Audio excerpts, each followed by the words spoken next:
ঘরে যে এত সুন্দর পনির হয়, যদি কাকিমুনি না দেখিয়ে দিত কখনো জানতেই পারতাম না। সুপ্রভাত বন্ধুরা, কেমন আছো তোমরা সবাই? আশা করছি সবাই ভালো আছো, আমরাও বেশ ভালো আছি। আমি রুমা, আমার একটি ছোট্ট সংসারে তোমাদেরকে স্বাগত জানাই। আজকের বারটি সোমবার, ঘড়িতে এখন সেই 6:30 7টা মতন বাজে। তো বাইরের সমস্ত কাজ শেষ করে চলে এসেছি ঘরে। আর কাল রাতে দেখো ওরা যে কেক নিয়ে এই উড়স্থুল করেছে, আর কেক না সারা ঘরে এখানে সেখানে কেক পড়ে আছে। তো এই যে যেখানে যেখানে কেকগুলো পড়ে আছে সেই জায়গা থেকে দেখে দেখে কেকগুলো সরিয়ে মুছে নিচ্ছিলাম। তারপর এই যে ঘরটা তো কী অবস্থা ছিল, আর দেখো সারা ঘরে না এই বেলুনগুলো পড়ে আছে। তাই এই যে জানো তো বন্ধুরা, এই বেলুনগুলো না কতক্ষণ পরে পরে একটা একটা করে ফুটে যাচ্ছে, আর সারা ঘরে এদিক থেকে হেদিক হচ্ছে। এক জায়গাতে বারবারই রাখছি কিন্তু কিছুতেই থাকছে না। তো যদি ঘরে কোনো ছোট ছোট বাচ্চারা আসছে তখন তাদেরকে একটা একটা দিয়ে দিচ্ছি, নিয়ে যা। আজ কি বলো তো, যখন ছোট ছিল তখন মানে কোথাও যদি এরকম জন্মদিনে যেতাম তখন একটা বেলুনের জন্য না পাগল হয়ে যেত। আর এখন বেলুনের দরকারই লাগে না, ঠিক না বন্ধুরা? সত্যি বড় হয়ে গেলে একদম অন্যরকম হয়ে যায়। তো যাই হোক, ঘরের কিন্তু সমস্ত কাজগুলোই সেরে নিয়েছি। সামনের ঘরটাকে ভালো করে ঝেড়ে মুছে একদম পরিষ্কার করে নিয়েছি। আর জাহাজ মতো বন্ধুরা কাপড়গুলো ধুয়ে দিলে ভালো ছিল, কারণ কেক দিয়ে একদম বিতিকিচ্ছা করে দিয়েছে। তো আজকে আর ঘরের কাপড়টি ধোবো না, বলতে সোফার কাপড়গুলো যে আছে এগুলো আর ধোবো না আজকে, কারণ আজকে সোমবার, অনেক কাজ আজকে।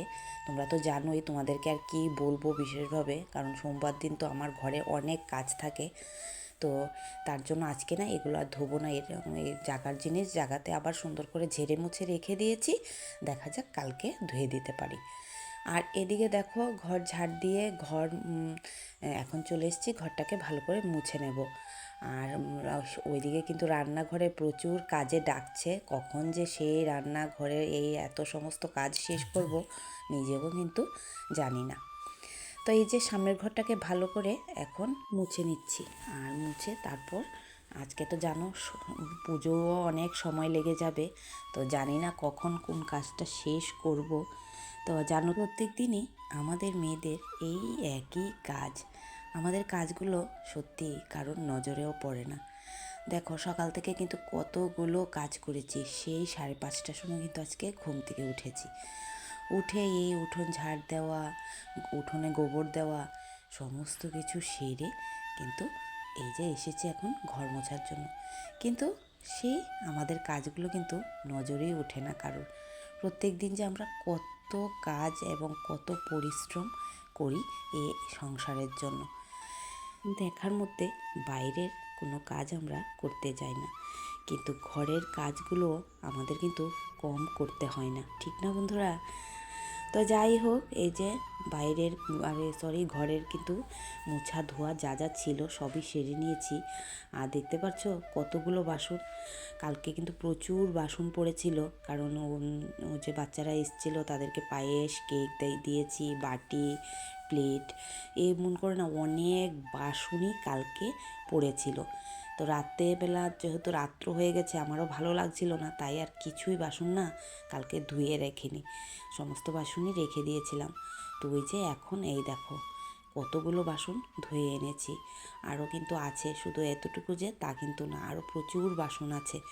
তো এই যে এমন করে না আর কালকে এতগুলো বাসন পড়েছিল। তো যাই হোক, চান টান শেষ করে এই যে চলে এসেছিলাম রান্নাঘরে। তো রান্না করব আজকে পনির। আর জানো তো বন্ধুরা, এই যে পনিরটা ঘরের বানানো, আমি সত্যিই জানতে পারতাম না, কাকিমণি যদি আমাকে না দেখিয়ে দিত ঘরে যে এত সুন্দর পনির বানানো যায়।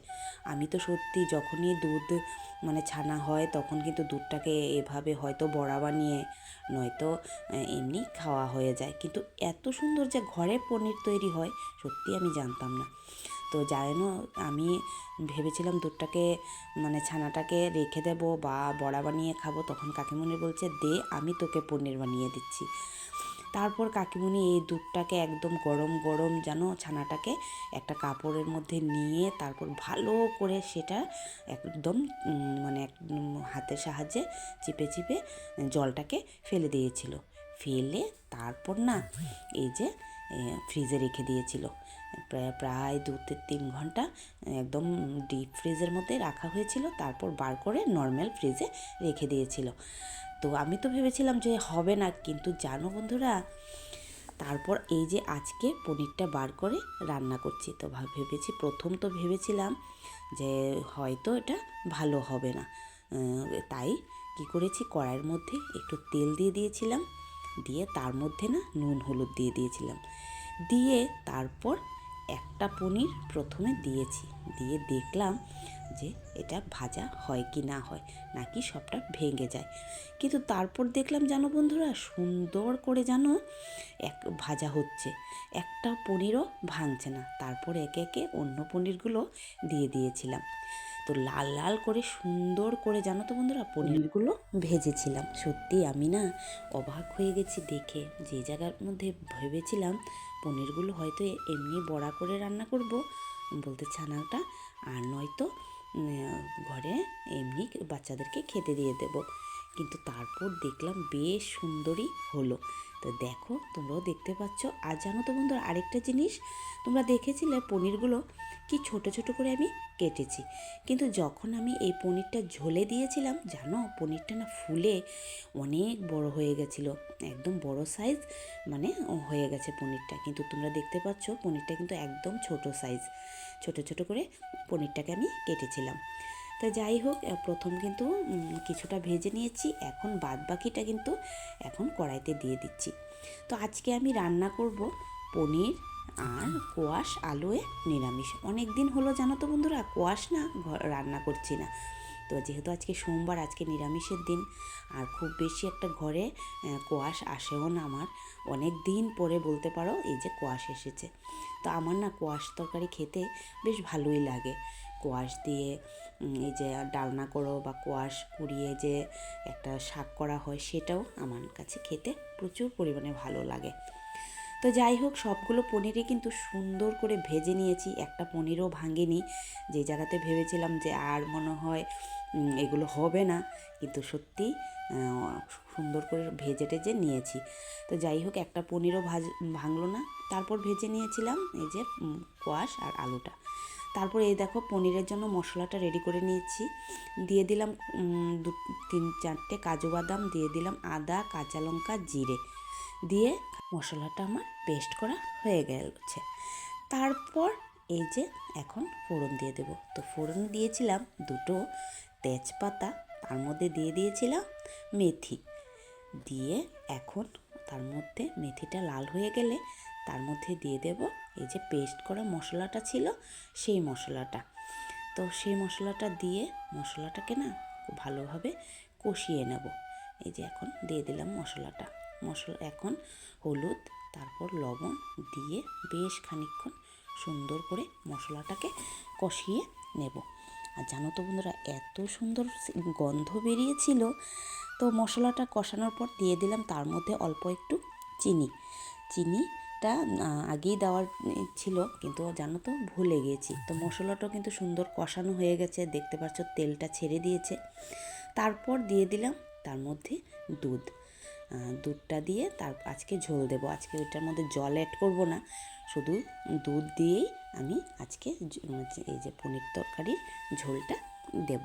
প্রথমে একটু দুধ দিলাম, দিয়ে ভালো করে মশলাটাকে গুলে নিয়েছিলাম, গুলে তারপর বাকি দুধটা দিয়ে এই যে তার মধ্যে দেখো পনির আর কোয়াশগুলো ঢেলে দিয়েছি। আর দেখতে পাচ্ছ পনিরগুলো কি সুন্দর করে লাল লাল হয়ে আছে। সত্যি আমার তা দেখে না এত ভালো লাগছে, মনে একটা না আজকে আলাদা আনন্দ লাগছে। তো এখানে পনির তরকারিটা ফুটছিল, তার মধ্যে এই দেখো এই যে ছোটো আলু ভাজা করব। তো ছোটো আলুগুলো এই যে ভালো করে একটু ধুয়ে একটু সেদ্ধ করে নিয়েছিলাম, কারণ ছোটো আলুগুলোর তো সেদ্ধ হতে সময় লাগে, আর আগে থেকে একটু সেদ্ধ করে নিলে তাড়াতাড়ি হয়েও যায়, আর আলুটা না একটু সফট লাগে খেতে। তো এই যে এখানে কিন্তু আমার আলু ভাজাটা বসিয়ে দিয়েছি, আর এদিকে যে আমি পনির তরকারিটা নামিয়েছি তার মধ্যে দিয়ে দিলাম গরম মশলা, আর তারপর দিয়ে দিলাম ঘি। গরম মশলা আর ঘি দিয়ে একটু নাড়িয়ে ঢেকে রেখে দেব। আর জানো তো বন্ধুরা, পনিরগুলো যেমন খেতে ভালো লেগেছিল, এরকম কিন্তু তরকারিটাও না বেশ দুর্দান্ত হয়েছিল। সত্যি আমি ভাবতে পারিনি মানে এতটা ভালো হবে। তো যাই হোক, ঘরে বানানো পনির অনেক ভালো হয়েছে। তো কাকিমণিকে বলি অনেক অনেক ধন্যবাদ এত সুন্দর একটা আমাকে মানে কাজ শিখিয়ে দেওয়ার জন্য। তো এই যে এখন একটু করে নেব টমেটো চাটনি। তো এখানে কিন্তু টমেটোর সঙ্গে দেখো দিয়েছি মিষ্টি আলু। তো এই মিষ্টি আলু দিয়ে টমেটো চাটনি তোমরা কে কে খাও অবশ্যই কিন্তু আমাকে কমেন্টে জানিও। আর এই যে এখন টমেটোর চাটনিটা বানিয়ে রেখে আজকের মতন কিন্তু আমার রান্নাবান্না কমপ্লিট হয়ে গেছিলো। তারপর বন্ধুরা তোমাদের সঙ্গে কিন্তু এখন দেখা করছি সন্ধেবেলা।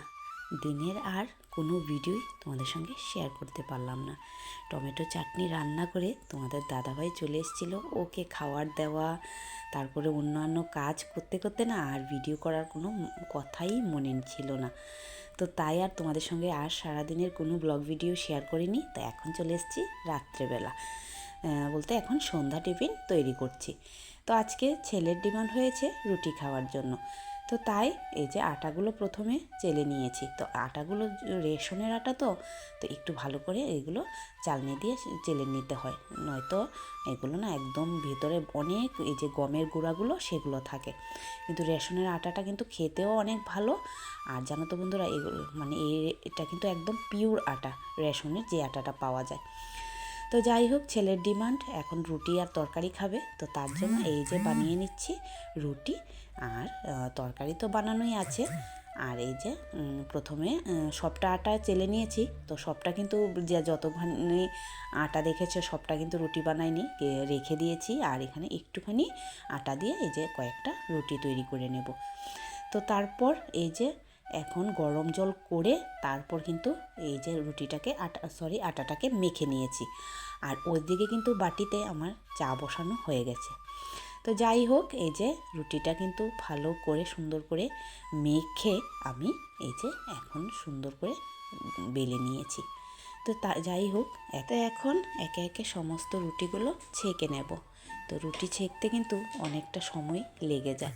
তো এদিকে তাওয়ার মধ্যে একটা একটা করে রুটি ছেঁকছি, আর ওইদিকে আবারও বাকিগুলো বলে নিচ্ছি। কারণ ছেলের প্রচণ্ড খিদে পেয়েছে, বারবার বলছে মা তাড়াতাড়ি করো তাড়াতাড়ি করো। তো তাই আর মানে সবগুলো বেলার অপেক্ষা করে নিই। তো একদিকে বেলছি আর একদিকে এই যে রুটিগুলো তৈরি করে নিচ্ছি। তো যাই হোক, তো এখানে কিন্তু আমার প্রথম রুটিটা একদম ফুলেনি।